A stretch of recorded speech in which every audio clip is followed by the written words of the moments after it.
period this morning and I'm really craving fresh bread, but most soda breads and brown breads have dairy in them, so I'm just going to make my own dairy-free. Well, this is vegan, actually. Oh, I'm just kind of eyeballing it. Did I say I got this from Natalie Murphy's Instagram reel, her porridge bread recipe? I don't think I have enough yogurt, to be honest, and my bread tin is a bit big, so it's probably going to be shite. So we'll see. Anyway, it says then you need the whole tub. It said big tub. I don't think this is big enough. The tub she had was actually bigger. The oven's preheating. I would also love to make an apple crumble. My mum makes the best apple crumble I probably ever tasted in my life. Now it's from Nigella Lawson, the domestic goddess. I have a Nigella Lawson cookbook somewhere that my ex got me for Christmas. I'm obsessed with Nigella Lawson, like she is my fixation. I just think she's a fucking icon. Like her Coke scandal, are you joking? It actually doesn't get much better than that. Like her 2 loaded husbands, oh my god, like she's just every single thing about her I love. And my comfort show I watched when I first got diagnosed with postpartum depression was the Nigella Lawson Christmas show. You know, her Christmas cooking, and she's just like there with the wrap tops with her huge knockers, like, oh, she's just so comforting. There's something about her where I'm like, I think I want her to be my mommy. It's probably like a mommy issues thing. I'm obsessed with Nigella Lawson, so like she would be the person that, if you know, when you see a famous person, you're like, do I follow them down the street and see where they're going, or do I go up and ask for a picture? Like there aren't many people I would go up and ask for a photo, but I think I would get a photo with her, get it printed, put it in a frame, and have it like on my nightstand. Like that's how much I love her. Maybe I actually will have enough. I've also never used the baby monitor while B has been awake. Great, it's actually fucking life-changing. I can see her there play, like she's awake and playing, and I'm just here chilling. Like it makes so much more sense because she's not then contained down here. I feel like she gets bored in the kitchen. The bedroom is her favourite place. She's a bit ill, so she's been up all night for the past 2 nights, so the 2 of us are in ribbons, and then I woke up this morning with blood, so I thought we were going to relax. I got invited to an event today that I was going to bring her. Like most of them I can actually bring her to, especially when they're daytime ones, so it's like it's nice to get out of the house and also to meet other people, because I do feel isolated sometimes. But we couldn't go today because obviously she's sick. Yeah, maybe this does seem a bit big. The oven needs to be at 180 and it bakes then for 50 minutes to an hour.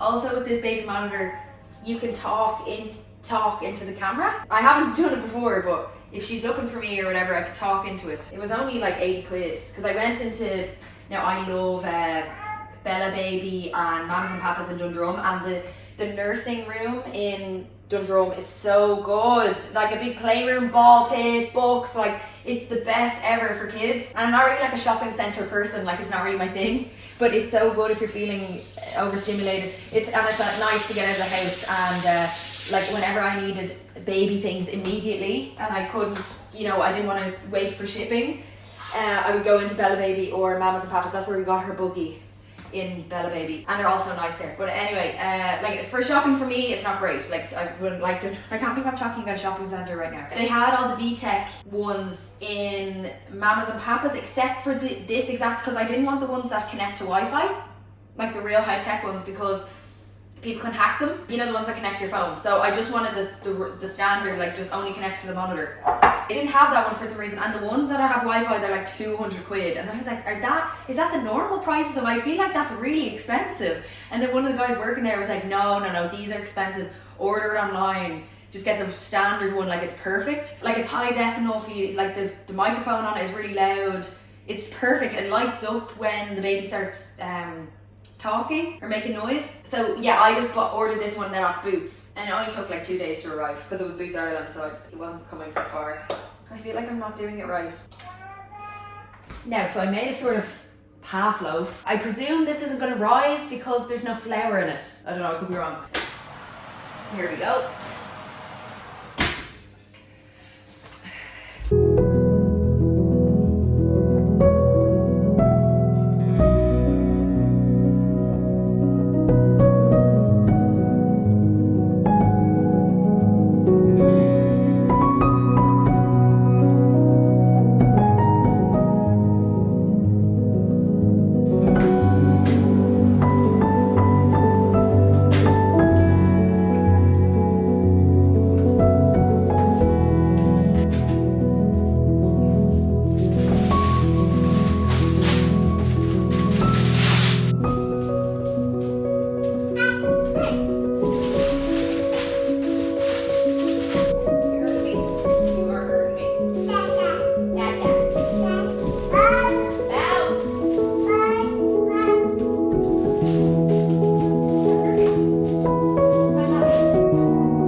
With this spare time that I have when Bee's at her dad's house at the weekend, I've picked up new hobbies because I'm like socially inept, like I don't want to go outside. Now also with the winter months, it's nice to pick up new hobbies to fulfill that time that you want to be spending outdoors maybe. So I wanted to learn the bass because I have one, and lessons are too expensive.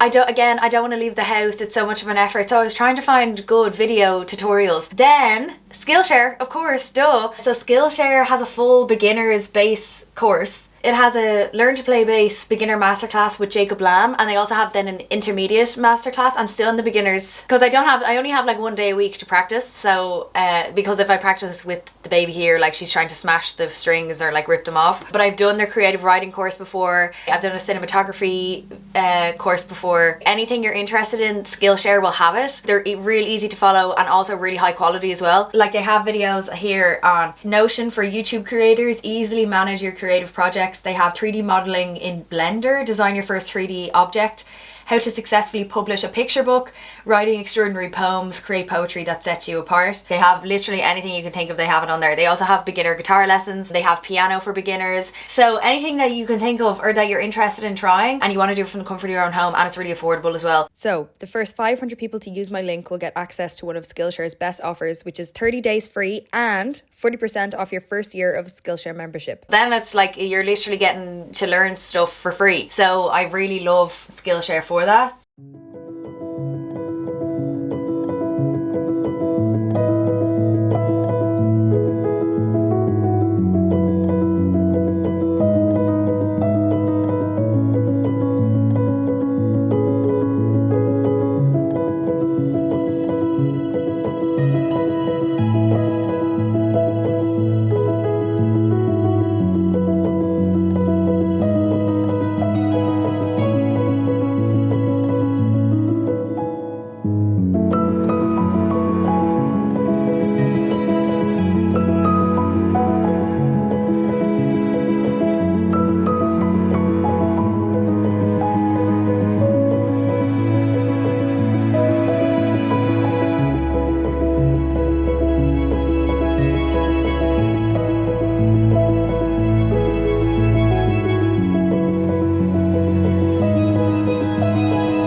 It's so good. It's about her own experience, so it's non-fiction. 1, 2.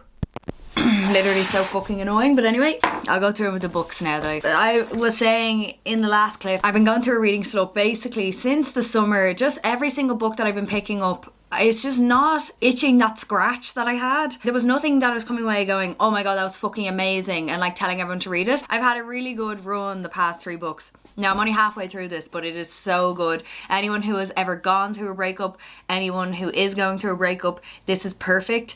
Especially if you feel like you're a fucking nutcase when you go through a breakup. This one was really validating for me because every time I go through a breakup, I'm like, why am I literally like going insane? You know, when you're like restraining yourself from contacting them, when you're obsessing over them, when you're checking up on them all the time, wondering what they're doing constantly, trying to move on by getting with other people, like the classics, what we all go through. Like, it's just so good. It's such a natural, realistic depiction of a breakup. I just love this book so much. If anyone has ever gone through a breakup or is going through one, it's the perfect thing to read. Then Anne Enright, the prose, the way she writes, just the familial relationships, everything about this is just so evocative, so good.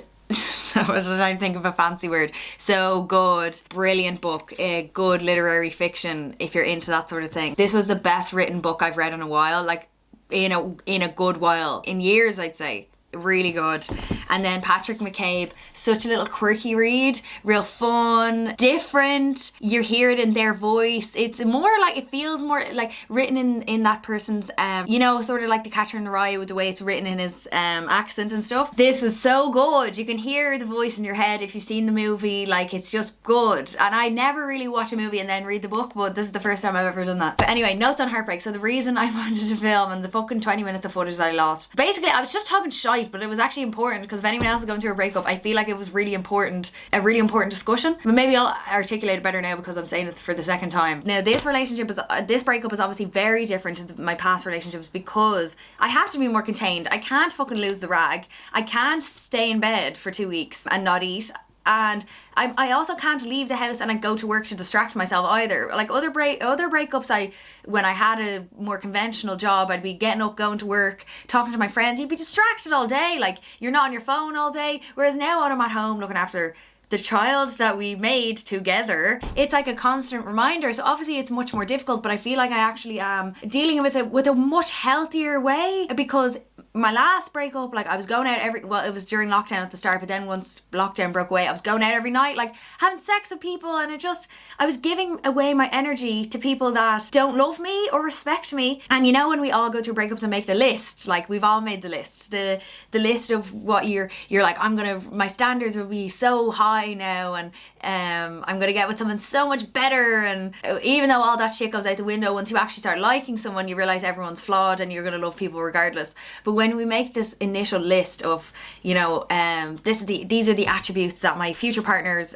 gonna have, like they're gonna have X, Y, and Z. And I remember distinctly, I think I even said it in a video, the last list that I made, it was real random, arbitrary, frivolous things that I said, that it was like drinks coffee and does the crosswords in the newspaper, like really little quirks, which I don't know where I got these from, to be honest, because I don't think I know anyone specifically who has all of these things. But it seemed as if when I was writing it, I had a person in mind that already exists, but I was completely just making stuff up. Half of the things I didn't even do myself, so it didn't really make any sense of where I was getting these. I just pulled them out of thin air, I think, and I was to try prove to myself that I was taking a stance and I was going to respect myself a bit more and go for someone who actually fits the bill for me, rather than just going for someone who likes me. And what I failed to notice or realize when I was writing these lists, that are actually so important, to be honest, because it is setting the bar for yourself, and it is establishing what you deserve, I suppose, in a way, or what you think you deserve, and trying to like encourage yourself that you actually are worth a lot more than you think you are. Especially because when we go through breakups, even if the person didn't treat us that nice, if they were horrible to us, we always leave heartbreak feeling a bit like, is anyone ever going to love me again? Even though that person probably treated you like shit. And a lot of breakups I leave, I'm like, but maybe I deserve that because I am a piece of shit. And if someone who treats me like shit can leave me, then how can I trust that anyone will stay? Even a good person who I love and respects me and cares for me. Anyway, what I didn't write down on these lists, which I'm only coming to realise now after having a child, and obviously I'm a lot more wary of people coming into my life, and also the fact that I'm not interested in anyone. And I feel like I've said that before, but not really believed it, and I was probably lying to myself, to be honest, where you're like, oh, I'm not interested in a relationship, but like if the right person gave you attention, you would be interested in a relationship, you know? Whereas now I'm very closed. I know for a fact I'm very closed off, because my morals are so strong for my daughter, in terms of in relation to my daughter. I don't want anyone near the two of us at all. I have no interest in spending my spare time getting to know someone else, because I'm completely deflated and drained of energy. But what I was going to say is, what I never wrote down on these lists is that the person cares for me and respects me. And it seems obvious, and maybe I was like, there's no need to write it down because it's obvious. Not that this was like a magic spell that I was writing down and this is what happened when I got my next partner, but it's just something that we need to, as women especially, we need to make sure that that's present in our relationships. The person we're with respects us, and if things were to go tits up, if I was to get terminally ill, would this person look after me, and would this person have their shit together enough to sort everything out? So yeah, I think just going forward, I obviously now I don't have as much work to do as for my last breakup. I literally was like a shell of a person. I didn't know who I was. Without my ex, I went fucking insane. I had no self-esteem, no confidence whatsoever. I didn't love myself. All I wanted was to be validated by a man. And now, I don't have that much. I'm not as tortured as I was the last time. I'm actually a lot stronger, even though it is obviously more painful because there's a lot more history there, and I have a child now, and I was proposed to, and then obviously there's no wedding at the end of it. So there's all that going on. I definitely feel so much stronger and so much more, I don't need to feel validated in any way. I'm not like, oh, I'm dying for a bit of attention, even though I'm not interested in a relationship now. But when I went to go and write this list, I was like, Jesus, I don't even know if this person is going to exist. And I thought it was like insane for me to even comprehend that, or to write it down, to be like, someone that respects me. Like, it just seems so obvious, but like, I don't think that has ever been an important factor for me when either seeing people, having sex with people, like having casual relationships, and even serious relationships with people. I was basing things off of whether we had a connection, which is like real naive. And I think I was basing a lot of things off of romance novels I've read, poems and music and movies, that I was like, we need to have a strong, passionate connection. But I wasn't actually looking at the important things, like having respect for each other, or being able to look after each other, or having a good time together. And also when you get to like the 2-year mark, which is usually where all of my relationships end, is when it's not really like fun anymore. You have to put hard work into the relationship, and that's due to my own downfalls, and also it's not obviously no one's fault, it's just lack of communication or whatever. But you do need to work hard at relationships, especially when they turn to long term. You need to choose to love someone every day, and you need that's usually when you make the decision of being like, do I want to put in this hard work for this person? Are they going to be worth it for me, or am I just going to leave it here? I just wasn't in that. I don't think I'm in the headspace right now. I'm looking after my baby. I can't actually nurture another human. I wanted someone to nurture me, and I needed to be nurtured, but that wasn't happening. I don't want to be cynical about it, because I am romantic, and I like the romantic part of romantic relationships. I find it really hard to connect and make friendships. Obviously I have my good friends now, a lot of them have moved away, but I've always found solace in my romantic relationships, because it's like a best friend and also a person that you share everything with. So I suppose I looked for a lot of that connection and fulfillment in relationships, which you shouldn't really do. You should be self-fulfilling, but I do think that humans by nature want to make connection with people. Like, we are a social animal. We want to be with people, we want to be in love, we want to have friendships. So I'm not going to sit here and be like, oh, you can be an independent girl boss and sit inside all day and not speak to anyone. That is so not in my frame of mind whatsoever. I wouldn't recommend that for myself, never mind anyone else. So I'm not going to sit here and be like, you can be an independent queen. Obviously we all want to be desired, and we all want to make connections with people, but I think that waiting for something that's real and worth working for is a lot more important than just getting in relationships with people just because you have a connection, or to like fulfill a void. I had my 2 weeks cry. I'm really glad I got it out of my system, but I'm feeling really positive about my future. Actually, I'm feeling that I'm getting stronger. Okay,